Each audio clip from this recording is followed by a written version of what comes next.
All right, welcome to 1 Million Cups Fort Worth. Yay! We are dealing with a snowstorm or the remnants of it right now in Fort Worth. And so our crowd today will be a little bit small, but we still want to go ahead and move forward with our special guest, Chris from DRG Payment Solutions. So we're super excited about hearing all that they do, and let's see if we can help them today. But before we get started, I'll talk a little bit about 1 Million Cups for those of you who have not heard about us. Okay, so let me go to my screen and, oops, wrong one. There we go. You all can see that, right? You can see that, Amy or Chris? All right, perfect. All right, 1 Million Cups, caffeinating entrepreneurs nationwide every Wednesday. The Kaufman Foundation works with communities in entrepreneurship and education to increase opportunities, allowing all people to learn, take risks, and to own their own success. The mission of 1 Million Cups is to lower barriers of access to education, resources, and connections for all types of new and aspiring entrepreneurs throughout the U.S.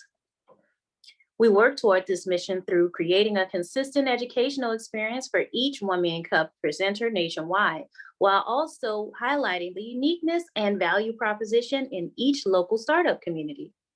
And here are some of the places that we usually are. Many of these places have gone virtual, so if you're watching and you're from somewhere else, though you can join with any 1 Million Cups community online, make sure that you check in with your local 1 Million Cups as well. Now, these are presentations, not pitches, and we want to foster authentic connections, not just networking. This community is run for the community, by the community, radically and intentionally inclusive. So it's held weekly on Wednesday mornings, 2 presenters with 6-minute presentations plus 20 minutes of Q&A. We're presenting businesses that are less than 5 years old and designed to learn. And we also finish each Q&A with a question: what can we as a community do for you or do to help you? And it's always free, always open to the public. Usually we offer free coffee, but not when we're virtual. So if you want to apply to present, go to 1millioncups.com/FW, and then that will bring you to our page, or you can go to 1millioncups.com/present and then just click your location. And then you just submit an application and we will get back to you in a couple of days.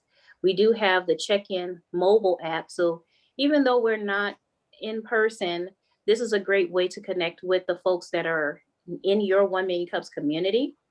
But otherwise, when you come on to this meeting, you have to go on mute, and you only come off mute if you're asked, but we appreciate you doing that. And with all of that said, let's go back to the meeting and get started. Okay. All right, so Chris, are you ready? Do you have your presentation ready to go? Let's see if it works. Mm-hmm.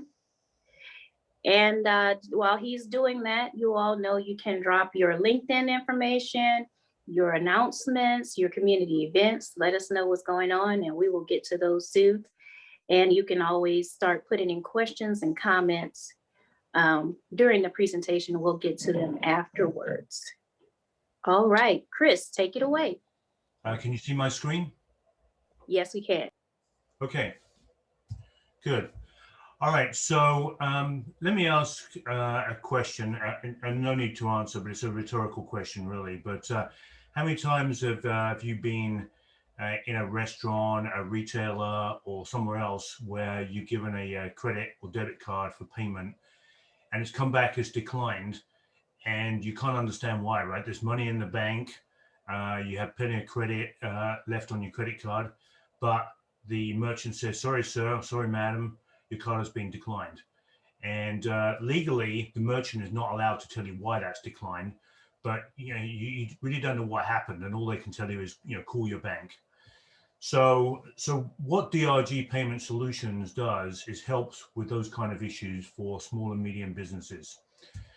We launched in May of last year and really focused on small and medium businesses in the restaurant, retail, and hospitality space, and most recently in healthcare. So we've been working with some orthodontics and dental practices.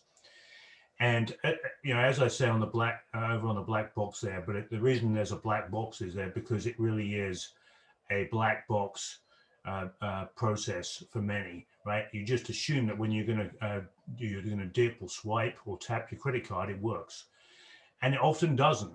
And for the most part, people don't know why.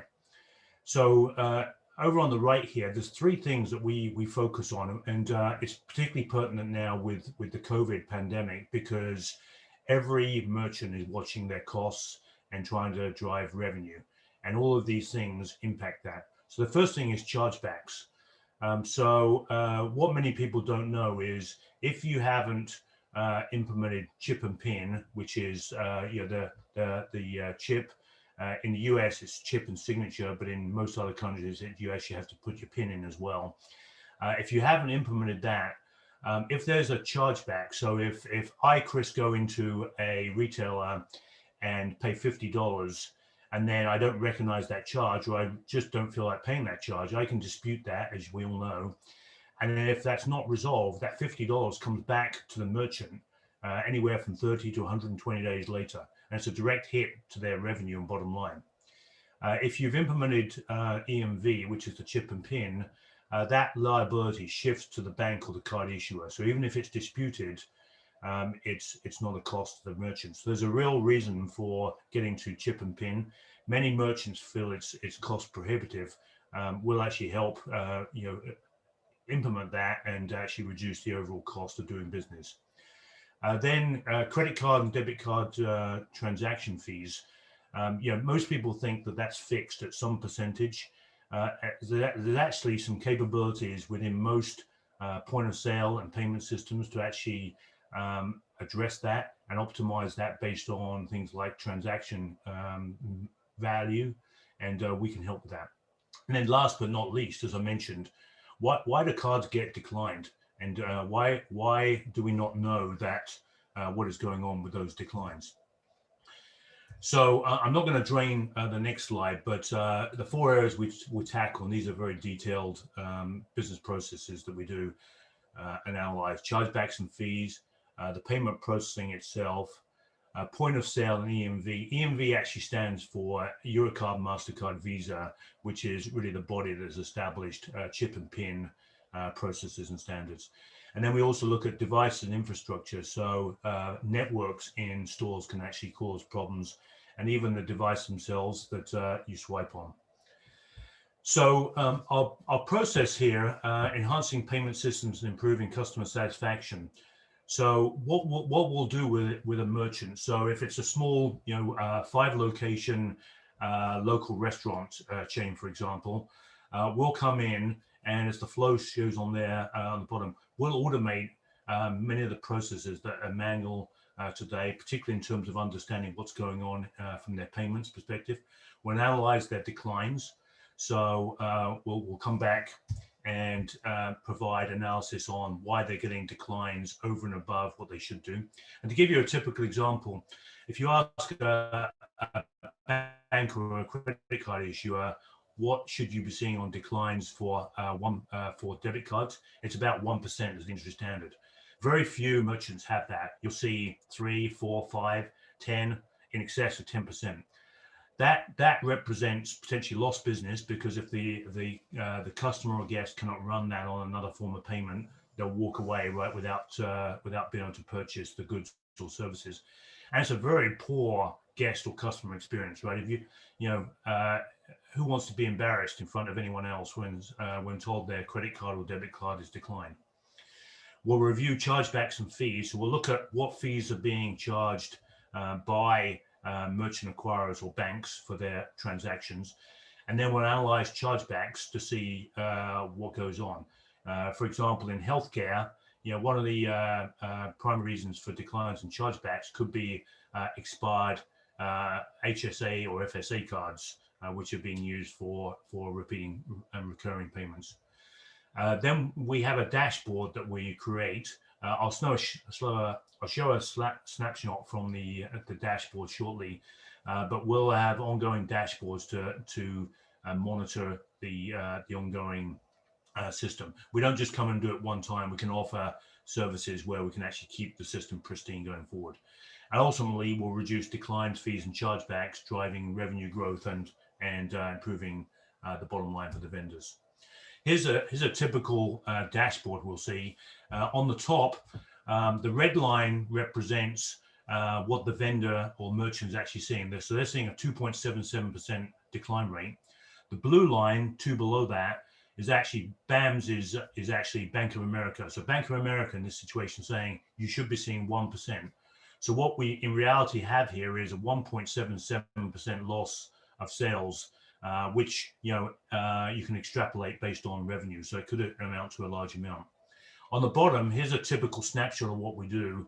So most merchants will not see this data, but we can analyze this data, and these are all representing codes that come back from the issuers for reasons why that transaction has declined. A great example here, if we just take the one on the left, for example, bad PIN, 203 declines during that week 47 the merchant saw. If you look at week 48, it's 137. The reason being is that actually was a snapshot when we did some remediation on this system. 203, you might, most people say, well, yeah, the customer entered the wrong PIN. Well, actually, in 203 less 137 cases, they probably did. But what we actually saw was the device had bad firmware on it, bad key encryptions on it, which actually made the devices fail. Merchants really have no idea that kind of stuff goes on. It happens on a regular basis. So that 203 versus 137 represents true added value in terms of eradicating those issues. And you can see there's all sorts of others. There's hundreds of different codes that can occur, causing unnecessary declines or chargebacks. What we've developed here is obviously the question is, well, what is the size of the prize for me? So we've developed an interactive calculator which we make available up front. And I just put in some sample data here. So this was this particular merchant had 5 restaurants or stores, average of $50,000 of revenue annually per store. And then I've split the credit card and debit card transactions. This is a pretty typical split, and assume they had 2 payment devices per store, so a total of 10. Average check amount was $28, and then some other data which we'll gather. Typically, they may get 1 to 2 chargebacks per month, and then we ask them what their decline rate is. Often they won't know that, so we'll estimate that and plug that in, and then we'll look at their merchant fees. And then on the right, we have some calculations and algorithms we use based on historical data, and we'll plug in those numbers and generate potential annual savings with a low number and a high number. And this is the size of the prize. And so normally with our service and products, we'll look for a less than 1 year payback on that. So the vendor is not going to get charged any more than those numbers on the right to eliminate their problems. So it's a pretty good payback period and cost effective. So what do we need from all of you? One more minute, Chris. Yes. 1 more minute, sorry. So we're looking for introductions for restaurant, retail, or healthcare owners, proprietors, and an opportunity to do a no-cost assessment for them. We always do the upfront assessment at no cost. So really it's the opportunity to do that and really to help them, right? This is an opportunity. We really want to help also give back to the community and helping local merchants be more cost effective. Obviously this is beneficial to us, but this is a give back to the community in terms of assessing how well they're doing from a credit and debit card perspective. Okay. That's it, Laura. Awesome. Great job. Great presentation and service. I can't wait to get to the questions. Everyone put in your questions and comments, and I'm going to start off because I was taking notes the whole time. Got lots of questions, but I want to kind of mix it up and not take up everybody's time. So let's see. So I have a question just personally. Is a decline ever about the card type? Yes, absolutely. There's a number of ways that plays out, the bow. Mhm. There's a company called First Data, which is one of the major players in the credit card space. They have this thing called a global bin file. A bin range is the first 6 digits. So most of the digits in the first part of your credit card or debit card mean something. And it means, like, if it starts with a 5, it's a MasterCard, for example. There's those bin ranges actually determine what kind of card that is. For example, it might be a debit card, it might be an EBT card, right? So a benefits card, right? And what happens is they distribute that bin file to merchants. If you don't have the current version and someone issues a new card, like 2 years ago, MasterCard issued the first 17-digit card. If you don't have that file, you get an immediate decline on that credit card. So ranges, numbers do mean something. Perfect. I do remember that happening in the past, like with new cards, especially if you work with a new employer and they give you a like unrecognizable card that's like exclusive to their company or something like that. All right. Do we have any questions so far, or can I continue to ask more questions? Um, Amy, read off the chat box for us. Sure. So Clint asked, what is the contract and pricing structure for products and services? And can the client pick and choose it, or is it all or nothing? I'll answer that in 2 ways. So we actually don't maintain the contracts with the acquirers, right? So that is something that's done independently between the merchant. We'll review those, and we'll review the transaction fees and provide guidance. For us, ours is so twofold. Our initial assessment or remediation post-assessment is a services engagement. So it's just a statement of services. And then our leave behind, if the vendor chooses to do that, which constantly looks and monitors the environment, is a per device per month subscription. But we work completely independent of the merchant acquirers and banks. But we'll as part of our analysis, we'll look at how that's contracted on the merchant's behalf. Perfect. Any more questions? All right. Go ahead, Amy. Oh, I was just going to say, I think this is an excellent idea, and I'm honestly shocked that I've never heard of a platform similar to this. I think it's so important to show that these numbers are here and that people can look at them and provide a service to sort of do that dirty work. Yeah, Amy, I was surprised over the last 5 years when I came up with this idea that no one else was doing. I went out repeatedly to see if I thought someone has got to be doing this, and maybe in some corner of the world there is something similar, but I have yet to find anyone, one, who's doing it, and two, the expertise on my team of having done this over the years is frankly hard to find. Mm-hmm.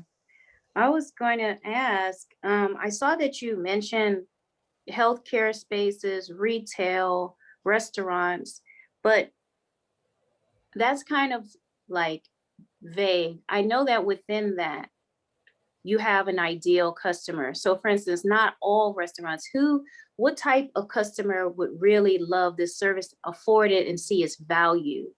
That way, because we're all thinking of like restaurant owners and stuff that we know, who would love this? Yeah, so our solution will actually scale. Interestingly, we run it on Amazon Web Services, so it's scaled to very large chains. But we're actually in the process of talking to a one location restaurant in DFW, and we're actually talking to another which has 11 concepts across Texas. That's kind of our sweet spot, simply because, yeah, we are in startup mode, right? So we don't want to bite off more than we can chew, but it could scale to, hundreds of locations if necessary. And to answer your other question, we kind of fell into healthcare recently because someone I was talking to about our solution, and they said, well, we're in healthcare. We hadn't really played in that space. So they said, well, could you come and take a look? And so we've actually taken a look and actually came to a lot of the same findings, and actually were able to use a lot of the processes we defined for healthcare that we had in restaurant and retail before. So that's just, we just added that to our portfolio literally over the last few weeks. Thank you for that. Anybody else have any questions or comments? A lot of people in the chat are just saying how great of an idea that this is. I have one last question. Can the customer have a real-time dashboard? For instance, like the manager of the restaurant, do they get real-time updates, and do they get training on how it works, how to use it, and what's like the back-end support for that? Yeah, so it's a great question. So another thing I'm excited about we did in the community. So we actually partnered with UTD, and we had a group of students actually helped us build some of those dashboards. So we're actually just finalizing them now. They will be available as the part of the solution, and we're actually looking for literally the first potential client to actually test those dashboards. So yes, I fully expect us to have to tweak those based on our initial response from the first customer. But yes, there will be real-time dashboards available to managers and other staff to look at that. So those are data analysts that you have helping you build. Yeah. I'm actually a mentor at one of the schools there for data science and BI, and so we partnered with them and got some of their great students to help us build some of that. That is absolutely perfect for the students. That's perfect. And I'm sure there's even opportunity to work with you in the future because of that. So that's awesome. All right. Well, Chris, I would like you to make sure that you put your information in the chat box and remind everyone the types of opportunities you're looking for. So with that said, our second speaker wasn't able to come today. Do we have any community announcements? And anyone can come off of mute and let us know if they have an event coming up or a meeting coming up that they would like to share. If not, go ahead. I don't know if everyone knows, but the SBA is putting on a entrepreneurship week this week. And actually I had a conversation with a couple of other individuals who are looking for help. They talk about there's 4 sections, and they sort of had to cancel yesterday because of the technology issues, but they talk about writing your business plan, the market, and also how to find funding. And the woman who runs it, I think her name is Linda Williams. She's actually very involved in the area, and I'll get off and I'll see if I can find the information, drop it in the chat. And the session today, I think, is probably 1 o'clock or 2 o'clock, and it's for today through the rest of the week.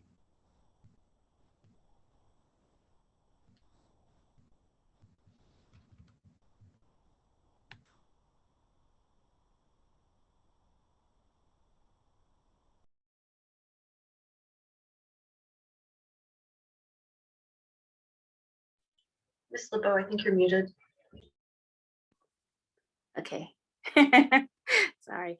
All right. So I was saying I have a couple of announcements. So ToroNet, our student organization with TCC Trinity River, has started off. We had a great start. Every Friday at noon, we have a speaker. We give resources. And so if you are in the tech space like Chris, and you don't mind sharing your story or sharing information about your company and what you do, possibly giving the students insight into what it takes to be like you, and how did you get to where you are, and whether you are an executive in the industry, or you have your own business in tech, we're basically having different speakers come in and on Fridays to let us know. It's between now and May 5th. And so it's just for like 15 minutes, the speaker would come and then have like a 10-minute Q&A with the students. And it really helps them to just see all the different possibilities and ways they can enter the tech industry. So if you want information about that, actually, Amy, if you can drop it in the chat box, LeBeauProductions.com/Toronet. There's more information there. Second, I work with the California Conservation Corps. And if you are interested in speaking to like the age range of 18 to 25-year-olds who are in a program designed to help them make better choices in their career and education, we're looking for speakers for that. I think the speaking is for about 45 minutes and it's going to be on a Friday. So if you're interested in being a speaker, it's basically giving them your story or motivating or inspiring message about, just how you got to where you are, and any advice you have. It's virtual, obviously. So that is something that we are looking for right now. We will continue to look for. So if you have a heart for speaking to young folks and inspiring them, that would be great. Anyone else want any community announcements? Any successes this week?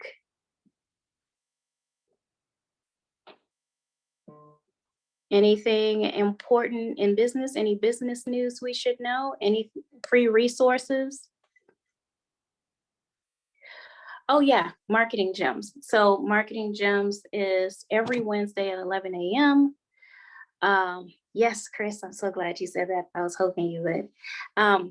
But Marketing Gems is at 11 a.m. Marketing Gems is a live stream that me and my associate give. And every Wednesday, we talk about marketing strategies for small business owners. So it's in our group, Marketing Gems, and you can find us on Facebook. And Amy, let's follow up with Chris about speaking. That's so awesome. But yeah, so today at 11, we're talking about experiential marketing. Has anyone ever heard of experiential marketing?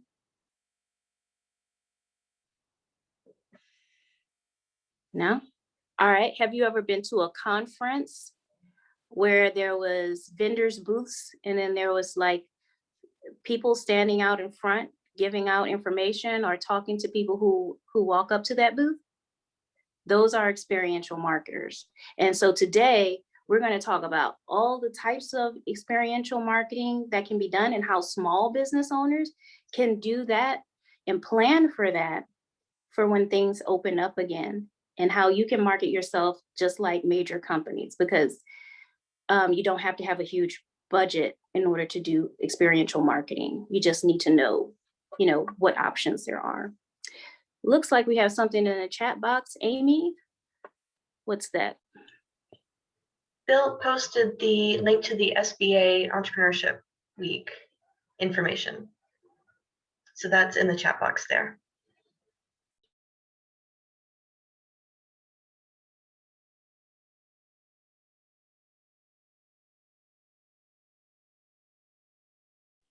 I think you're muted again. Sorry. Amy, would you happen to know who we have speaking next week so we can kind of let people know? I can pull it up right now. All right. Moment. Perfect. Okay, so for next week, we currently do not have anyone scheduled for next week yet. Shucks. Well, Well, we have some people in the works, so. Yes, we do have people in the pipeline, so that's great. All right, Chris, so what we're going to do is, in a day or so, you'll see this video pop up. We'll make sure that we get it to you, and we'll talk to you more about ToroNet. Thank you so much for volunteering for that. But thank you all for watching, and we will see you again next week. Be safe, stay warm, and our thoughts and prayers with everyone who are going through right now. Thank you all. Have a great you. rest of your day. Great day. Bye-bye.